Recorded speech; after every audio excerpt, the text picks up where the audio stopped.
Ladies and gentlemen, boys and girls, how are you doing? Welcome to Brandon Cruz Daily Fantasy Podcast, where I'm going to look at low plays and strategies specifically designed for GPPs.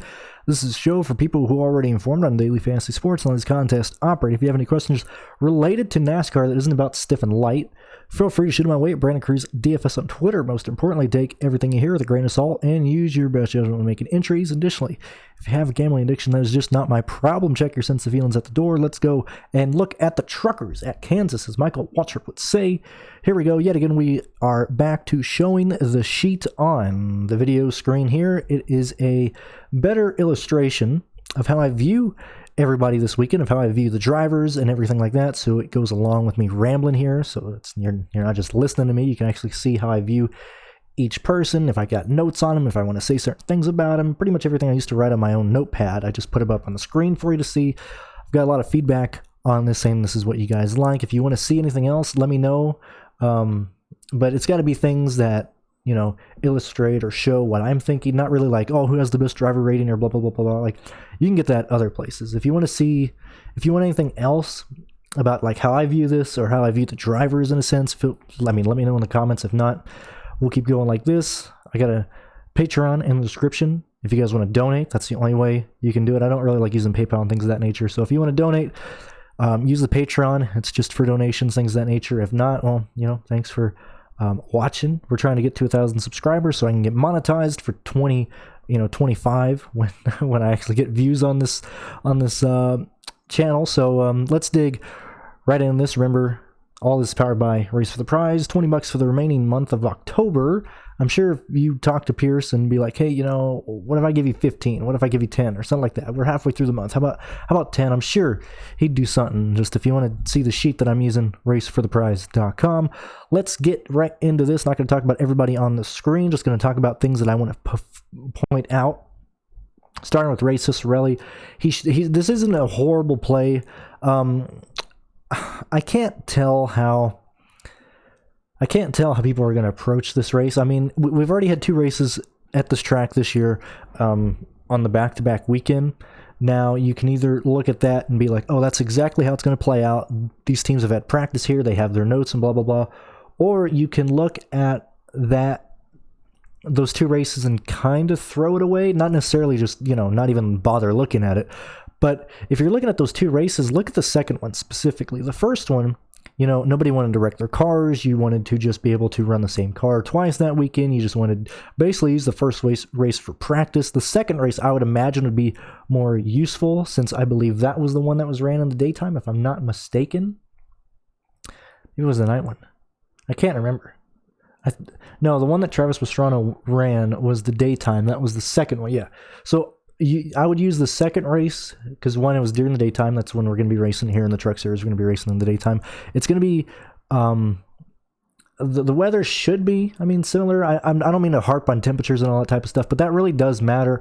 We're getting closer to, or actually we're in winter at this point. Basically, it's October. We're getting closer to colder temperatures. How is that going to affect the cars? When they ran here in Kansas, it was pretty slick. It was pretty hot and messy, so they might have more grip here, so that might help people who struggled. That's why I'm not necessarily going to use the two races here that we had earlier in the year to really focus in on who I want. I'm going to use more recent races, Las Vegas, and just other 1.5 miles versus these two. They're useful, but don't hang everything on the past two Kansas races here. And okay, so starting with Cizrelli, starting 36, he's not a terrible play. He doesn't have a sponsor, but he is running his breast cancer awareness car this weekend, and he's actually been finishing races. He hasn't just been, running and then, parking or whatnot. If you look at his last few finishes here, at tracks that I would actually look at to compare this, Las Vegas, even Richmond, Darlington, Gateway to an extent. He didn't run Gateway, he didn't run Darlington, but Las Vegas, he did finish 26. He at least ran that race. You can look at that situation of where I thought he was going to start and park. He did not. I don't expect him to do as well here. There's a lot more cars in this race that can actually do better for him. That's why I have a ceiling projection of 29th for him. But look, he's not a terrible play this weekend. He's not horrible. There's people that I would be way more hesitant to play, and his price isn't bad at all. Parker Kligerman starting 35th. I love Kligerman. His price is just... If you can get him in the lineup, do it. I mean, look, this is a top 10 car, top 15 car, easily the safest play here. I don't see a reason why you don't play him other than you can't afford him or you're just going to fade the ownership on him. Excuse me. I mean, Kligerman is a perfect play. I don't mind that at all. Let's get into actually talking about people. Hailie Deegan this weekend making her first start in the Truck Series. I got her ranked as a B. So I gotta always click this here so I remember my notes. But I understand there's a lot of noise around Hailie Deegan, whether it's because of her family, whether it's because of what they're saying as a family, whether it's because it's Hailie Deegan, whatever the case may be. This is a huge, huge moment in this year for the Truck Series for Hailie Deegan. A lot of attention is going to be on her. Now, we have to be able to remove any bias that we have, any favor or, not being a fan of her, whatever the case may be. You got to remove that and look at this in a DFS situation. And I say that as a person who has grown up being a fan of the Deegan family, because Brian was awesome, absolutely awesome on a motorcycle. He's been amazing in the Lucas Oil Off-Road Racing Series. That's a series that I grew up watching. So I'm biased to liking the Deegan family, regardless of the stupid shit that they're saying. So some people, like me, tend to like them. Other people don't like them based on what they say. You got to remove any of that. How do you think this race should go? Well, it's her first start. She should be clean and make it. She should race very smart. I understand people are going to be like, oh, but she wrecks people all the time. She's aggressive. She is not. She gets in bad situations, and yes, she is involved in wrecks here and there, but she is a very, very smart racer. I've had the pleasure of being at 2 races she's been in, and I've listened in on her audio the entire race, mainly because, like I said, I'm a Deegan family fan. This previous year at Phoenix, when she ran the last K&N race there, when it was still K&N, she started 27th. I listened to her the entire race. She is very vocal on the radio, giving feedback to the team what the car is doing. Her dad, although she's in a truck, so it's probably not going to be her dad spotting for her or her dad talking to her as much, her dad has been very vocal with her of telling her what to do. They're always giving her information. She's the type of driver who needs to just hear things in her head the entire time. Like, oh, this is the time. Try and do this. You messed up that corner. Let's try and back it up a bit. Let's mess with your brake bias. Let's mess with the fans. Be sure to turn this off. Be sure to do that during the race. She's always being fed information to improve her race. She's starting 34th here. Why do I have her ranked as a B? Because I believe this car can get up to 17th. I think if she is smart, if she's hitting all her numbers, she can finish 12th. I understand that she carries a lot of risk. A lot of people are going to be like, oh, she's going to wreck people. She's not. I personally do not believe that she's going to wreck. I think she's going to run very well this weekend in terms of DFS. I just think that's how it's going to go. You don't, as her, a person who has a huge amount of spotlight on her, you don't want to have a bad outing on your first Truck Series race, or you at least don't want to be involved in a wreck. You just want to get through the race smooth. You just want to race, just make it through. And I think that's what she does. I think she's perfect for DFS. Her pricing isn't stupid, expensive or anything. This is a play I'm perfectly fine going to. Now, will this be chalk? I don't know.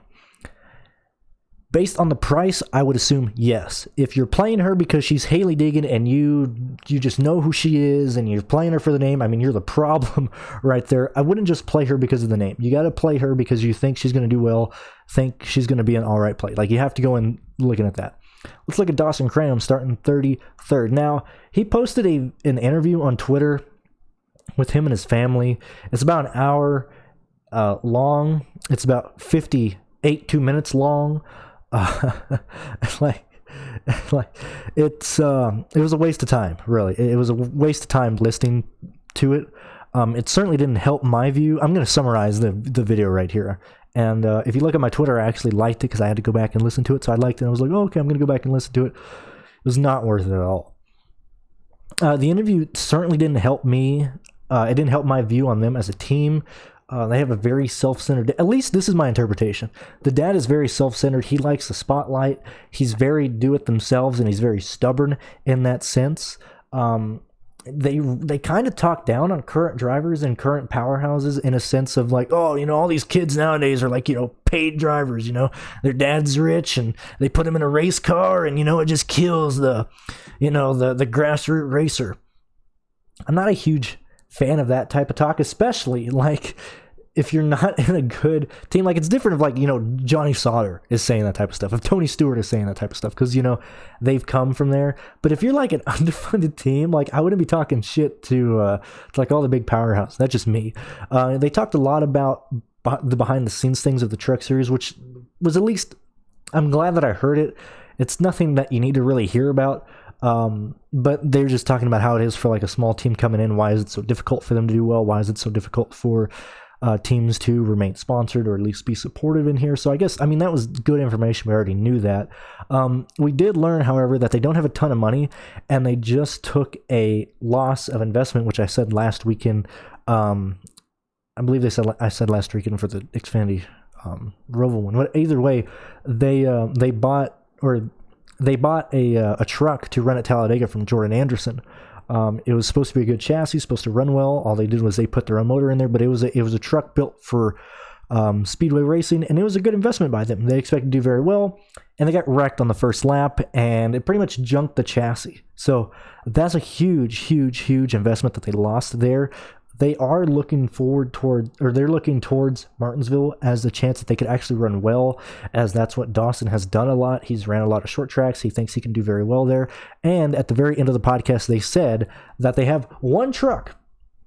I believe they have two.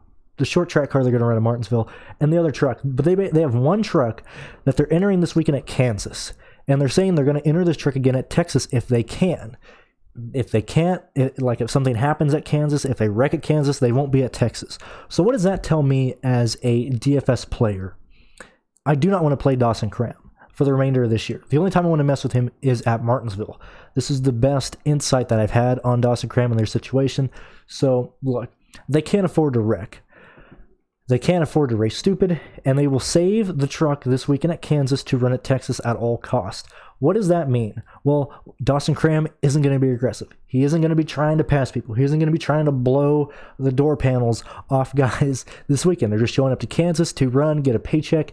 If something goes wrong, if they spin out, if they have a flat tire, if there's any type of damage to that car, I would expect Dawson Cram to take it behind the wall, save the car, race clean. We don't have the time to destroy it. We don't have the time to repair it. So that's just how it is. I don't like Dawson Cram. Now, I understand I'm 11 minutes into this. I just want to tell those two stories because those are the main situations I think benefit people listening to this. So let's get into it. Let's continue on. Tim Veen's not too interested in. Spencer Boyd starting 31st. I imagine he's going to be chalk. I'm interested in him. I think he can get a 22nd. He'll easily be like the back half of the top 20. He has had some mechanical issues this year, but starting 31st with a good sponsor, I just don't see that happening this weekend. He's too cheap, and he's in a good place to play him this weekend. Josh Bullick and Josh Hume I'm not really interested in them. They're not posting anything regarding sponsorship on the 33 or the 00. I think there's better plays. I don't think you really need to focus on. I'm not going to really harp on him too much there. Tyler Hill, I love Tyler Hill this week, starting 28th. I can't tell if he's going to be chalk for people or not. If you look at how he's ran this year, I mean, he's obviously going to run better than 28th of where he's starting. I think he can get around 20th. I don't imagine he's going to wreck. He'll be cheap, and he'll run around 20th about the most of the race, as you can see on the screen. Jennifer Joe Cobb, I imagine she's going to be a punt if people are planning to, or I imagine she's going to be chalky if people are planning to punt this race. But that's about it. If you're punting, I assume you'll get to her. If not, that's about it. Also, I have not listened to Pierce's podcast this week yet. I know he posted them today.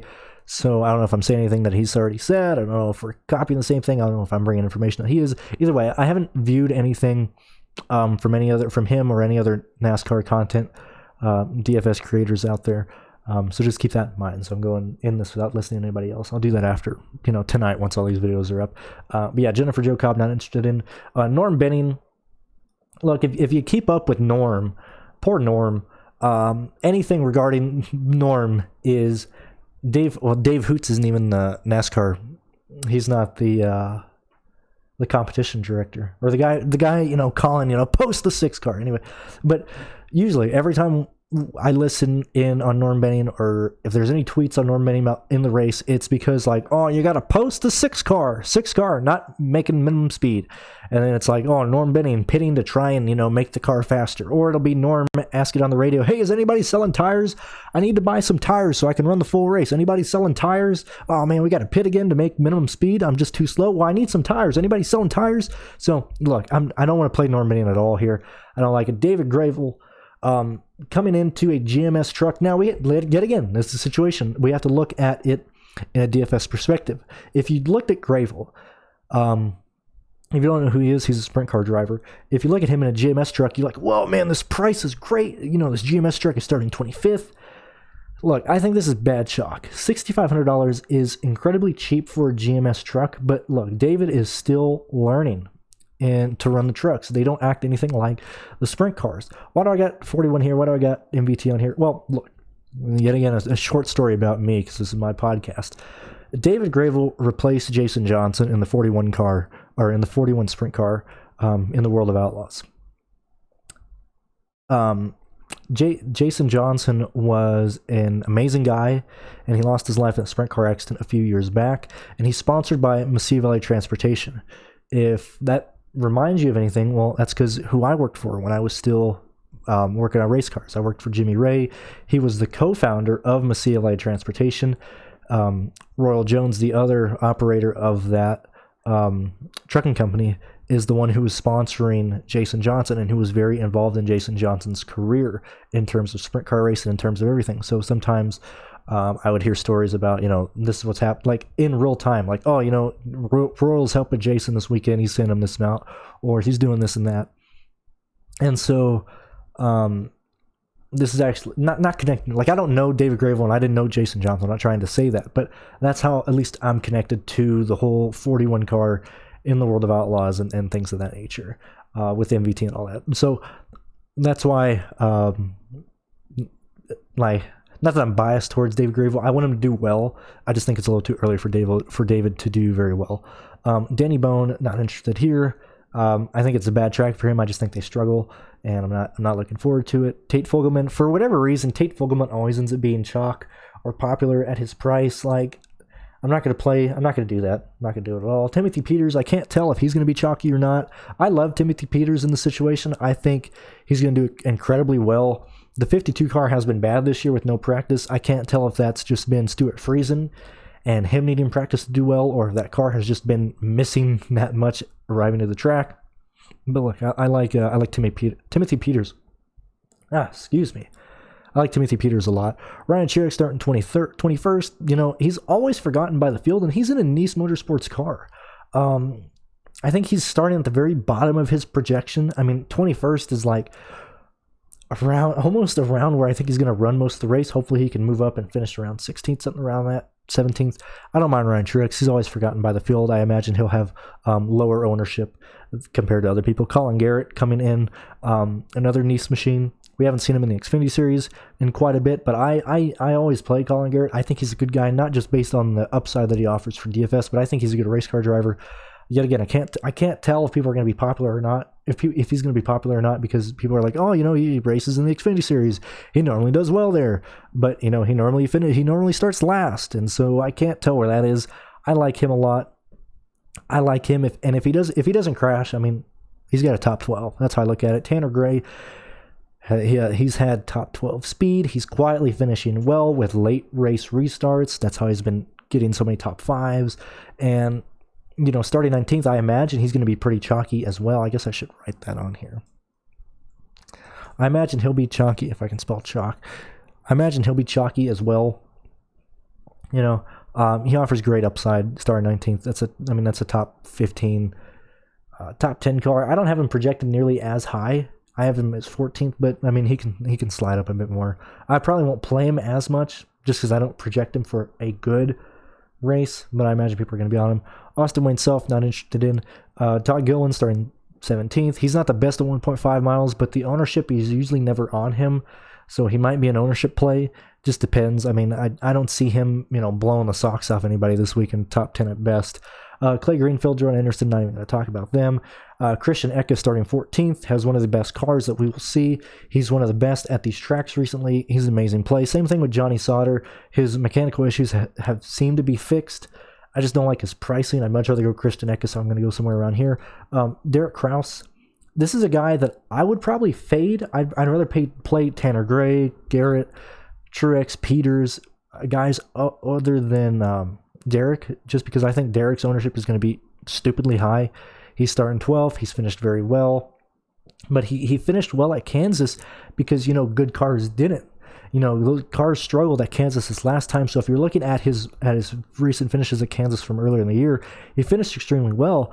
But a lot of guys struggled. I don't imagine those guys to struggle here. I imagine a lot of them to show up being better, and I just don't think Derek is going to perform nearly as well as he did earlier in the year. Trevor Bayne, not interested in. Rafael Lessard, can't use him this weekend. He's starting where I think he should finish. I don't see any ownership play or really anything worthwhile there. He should, just finish where he's starting. And then Zane Smith, Austin Hill, Sheldon Creed, and Brett Moffitt. I mean, these are the guys that I imagine are going to be chalky dominators. Again, I can't pinpoint who's going to be the chalkiest, but these 4 guys are who I'm going to assume most people are going to build their lineups around, at least including 2 of these guys, maybe 3 of these guys, but these are the people that we imagine are going to try and lead laps. Don't got much to say there. Tyler Ankrum, he had a horrible time at Kansas his last time around.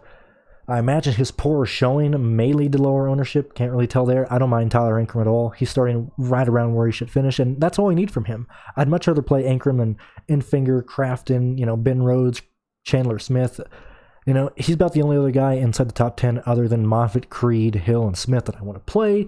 And, that's about it. That's about it for this weekend. Thank you guys for watching. The Xfinity video will be recorded soon, but that's about it. I will talk to you guys later.